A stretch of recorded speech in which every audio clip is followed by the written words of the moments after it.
guys, nandito tayo sa Boulevard, sa Cagayan de Oro City Boulevard, Riverside Boulevard. Maganda pala dito guys. Yun lang ako nakapunta dito guys. Ito, ang ganda pala dito. Boulevard na to, bago pa lang to guys.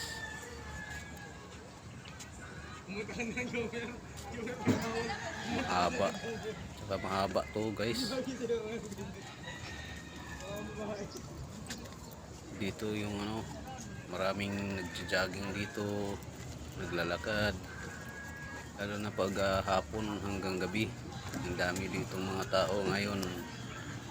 Lang, konti pa lang ang tao kasi medyo maaga pa tayo nandito